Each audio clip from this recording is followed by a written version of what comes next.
Swan Lake.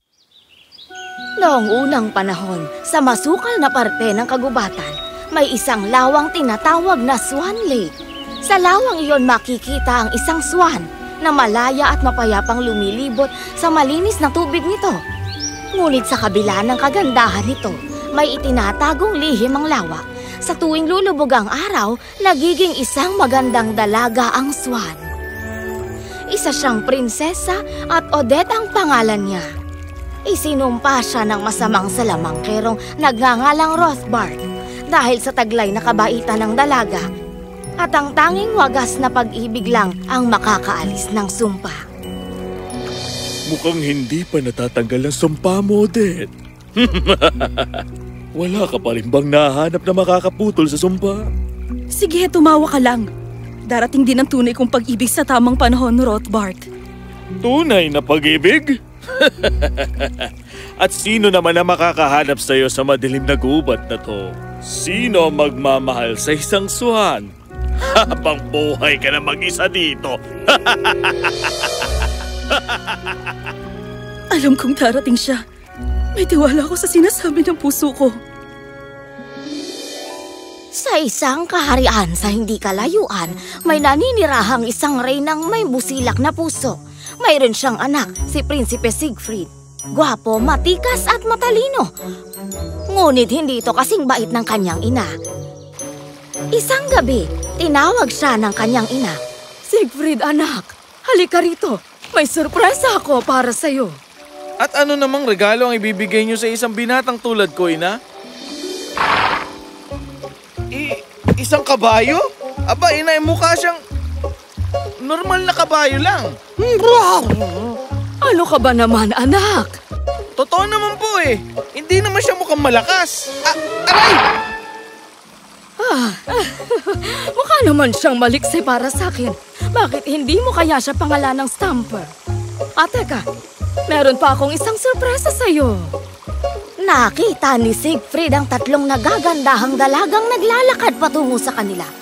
Naparito ang mga dalagang ito para makilala ka at pag-usapan ng... Ang kasal? Pero ayoko magpakasal, mahal kong ina. At ang mga babaeng ito, wala talaga silang pakialam sa akin. Gusto lang nilang makasal sa akin dahil ako ang prinsipe. Ano? Ang kapal ng mukha niya. Siegfried, ano bang sinasabi mo? Hindi yun tulad ng iniisip mo. Ayoko na pong pag-usapan to. Kabayo, halika. Tignan natin ang tikas mo. Pumunta tayo sa isang lugar kung saan malayo dito. Nagpapadyak sa hangin si Stamper at biglang tumakbo ng napakabilis palabas ng palasyo. Hindi na siya makontrol ni Prinsipe Siegfried at kahit anong gawin niya, patuloy pa rin sa pagtakbo ang kabayo. Hanggang sa marating nila ang kagubatan. Biglang huminto si Stamper, kaya tumilapon si Prinsipe Siegfried papunta sa mga tumpok ng mga dahon.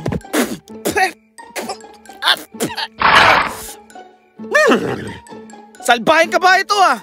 Hindi ka marunong huminto? Pagbabayaran mo ang ginawa mong to. Pagtalikod niya, tumambad sa harap niya ang isang lawak. Bigla siyang namangha na halos nalimutan na niya ang mga pangit na nangyari sa kanya. Naupo siya sa mga halaman sa gilid ng lawa at pinagmasdan niya itong mabuti. Sa wakas, kapayapaan at katahimikan. Bakit kailangan gawin sa akin ni ina yun? Gusto akong ipakasal sa taong hindi ko naman kilala.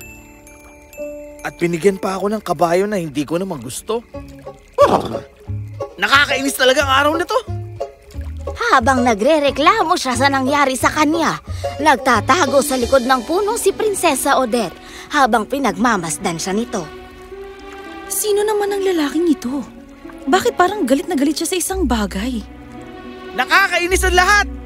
Nakakainis ang mundo! Kahit ang mga bulaklak na to, nakakainis! Nagalit si Odette nang makita niyang sinisira niya ang mga bulaklak. Wag! Hindi mo pwedeng sirain ang mga yan. Wala silang ginawa para sirain mo sila. Nagulat si Prinsipe Siegfried sa taglay na ganda ni Odette. Sino ka ba?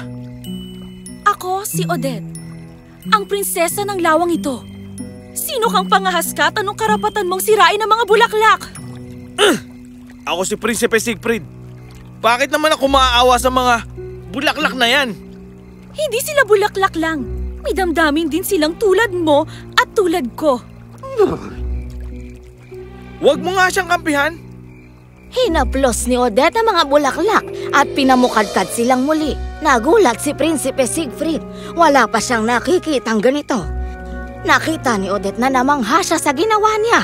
O bakit ka nakangiti sa akin ng ganyan ha? Kapag nakatulong ka na sa nangangailangan, malalaman mo rin kung bakit. Subukan mo. Walang mawawala kung magiging mabait ka. Iniinsulto mo ba ako? Kalokohan yan. Aalis na ako. Halika na, kabayo. Prinsipe, subukan mo kahit minsan lang. Gagaan ang pakiramdam mo. Bahala ka. Mabilis na umalis si Prinsipe Siegfried. Malayo pa ang lalakbayin niya at malapit na rin ang pagsikat ng araw. Nakasalubong naman niya ang isang kawawang matanda. Ginoo, maaari ba akong makahingi ng maiinom? Uhaw na ako. Tubig? Sino sa akala mo ang... Sa puntong yun, parang narinig niya ang boses ni Odette mula sa kanyang isipan. Prinsipe, hindi pa huli para maging mabuti ka. Ito po. Sa inyo na po ito. Ubusin niyo na po. Huwag niyo po akong alalahanin.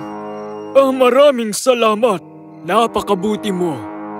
Nagulat nga ang prinsipe sa ginawa niya at bigla na lang siyang napangiti. Nagpatuloy siya na magaan ng kalooban hanggang sa makabalik ng palasyo. Kinabukasan, sa loob ng palasyo, nagdesisyon siyang batiin ang mga katulong. Isang bagay na hindi pa niya nagagawa at nang makita niya ang mga reaksyon nila, mas lalo siyang natuwa. Ito pala ang ibig niya sabihin. Kailangan ko siyang puntahan at makita ngayong gabi. Kinagabihan, tumakas siya papunta sa kinaroroonan ng kabayo niya. Shh! Ako ito. Gusto kong pumunta sa lawa. Dalhin mo ako doon ngayon din. Anong oh? Ibig ko sabihin, pwede mo ba akong dalhin sa lawa, Stamper? At umalis na nga sila papunta sa lawa. Gulat na gulat si Odette sa nakita niya. Oh! Ikaw pala! Ba't ka bumalik? Bakit? Ano ibig mo sabihin? Hindi ba pwedeng pumunta ang prinsipe sa mga lugar na naisin nito? At saka, salamat. Dahil tinuruan mo ako ng isang mahalagang bagay kahapon. Karangalan kung turuan ka. Halika, ililibot kita dito. Ikaw rin, Stamper ang pangalan niya. Kumusta, Stamper? Ang bait mo namang kabayo. Pwede bang mamaya na lang natin pag-usapan kung gaano siya kabait? Buong gabing nagkukwentuhan at nagtatawanan sina Siegfried at Odette. Marami siyang ipinakitang magagandang lugar sa gubat.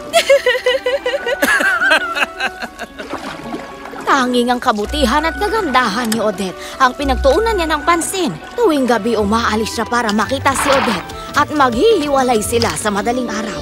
Sa paglipas ng mga araw, napansin ng lahat kung gaano kabait at kabukas palad ang prinsipe. Anak, may gusto akong sabihin sa'yo. Ano po yan, Ina? Inimbitahan ko ang lahat ng dalaga sa kaharian para sa isang pagdiriwang. At gusto kong makasayaw ka sa kanila. Pero Ina, sinabi ko na po sa inyo na wala ako napupusuan sa kanila. Anak ko, nag-aabang ang lahat ng mamamayan sa ating kaharian na makasal ang kanilang prinsipe at maupo bilang bago nilang hari. Bukas, kailangan mo nang mamili ng mapapangasawa. Ito ang huli kong kahilingan. Anong gagawin ko, Stamper? Noong gabing yon, nakisayaw ang prinsipe sa lahat ng magagandang dalagang naroon. Magiliw niyang initian ng mga ito, pero laging si Odette ang laman ng isip niya. Tumagal ng halos magdamag ang pagdiriwang, pero nang matapos, agad siyang tumakas. Stamper, punta na natin si Odette. Handa ka na? Mabilis silang tumakbo kahit malamig ang gabi. Hindi nila namamalayan na may isang aninong nakasunod sa kanila. Narating nila ang lawang hingal na hingal. Odette! Odette, nasan ka? Oh, Siegfried! Bakit ngayon ka lang nakarating? Oh! Bakit? Ayos ka lang ba? Odette, naparito ko para sabihin ko sa'yo na iniibig na kita. Hindi ka mawala sa isip ko. Pwede ba kitang ayaing magpakasal? Pero, hindi maaari. Ano? Pero bakit? Kasi isa akong... At sa oras nga na yon, nagsimulang sumikat ang araw. At bago pa man matapos ni Odette ang sasabihin niya, nagbago ang anyo nito bilang swan sa harap mismo ng prinsipe. Odette! Hindi! Anong nangyari sa'yo? Paano ka naging isang swan? Matagal na panahon na rin ang isumpa ko ng malupit na salamangkerong si Rothbart at ginawa kong isang swan. Dahil sa sumpang yun, nagiging tao ako sa gabi at swan sa umaga. Tanging wagas na pag-ibig lang ang makakatanggal sa sumpa. Kung ganun, puputulin ko ang sumpa. Asahan mo na mamahalin kita. Maging swan, o tao, o kahit ano ka man.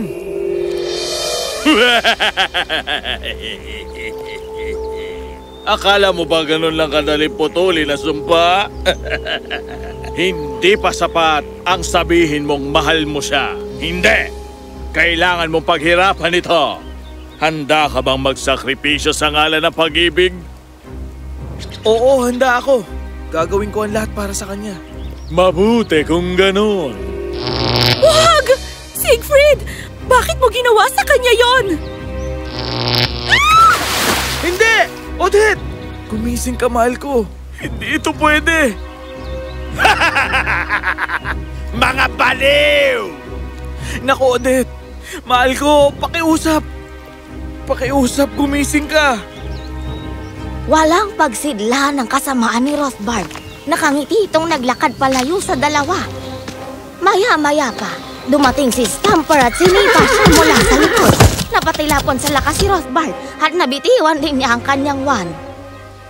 Gamit ang buo niyang lakas, bumuelo si Stamper at tinapakan ng wand ng salamangkero hanggang mabali ito.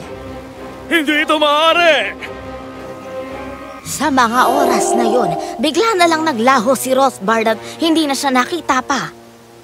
Samantala, may mga munting liwanag ang lumabas sa mga nabaling piraso ng wand. Pumunta ang mga liwanag sa kanila Odette at Siegfried at dumako sa kanila. Dali-daling bumalik si Siegfried sa dati niyang anyo. Ganon din naman si Odette. Iminulat niya ang kanyang mata. Odette! Odette! Ayos ka lang ba? Ha? Oo, ayos lang ako. Ano nangyari kay Rothbart? Sabihin na lang natin na iniligtas tayo ng magiting na si Stamper. Isinama nila prinsipe at Stamper si Odette pabalik sa palasyo. Ipinaliwanag ni Siegfried ang lahat sa ina at tuwang-tuwa naman siyang makita ang prinsesa. Kaya naman agad siyang pumayag na magpakasal sila. Kinasal silang dalawa sa isang magarbong seremonya. Hindi nagtagal na upo na rin siya bilang isang hari na sadyang ikinatuwa ng buong kaharian. Pero gusto niyo bang malaman kung anong nangyari kay Stamper? Ginawa lang naman siyang pinuno ng hari para pamunuan ng mga hukbo. At sinisiguro niyang walang katulad ni Rothbart ang pwedeng makalapit sa buong kaharian.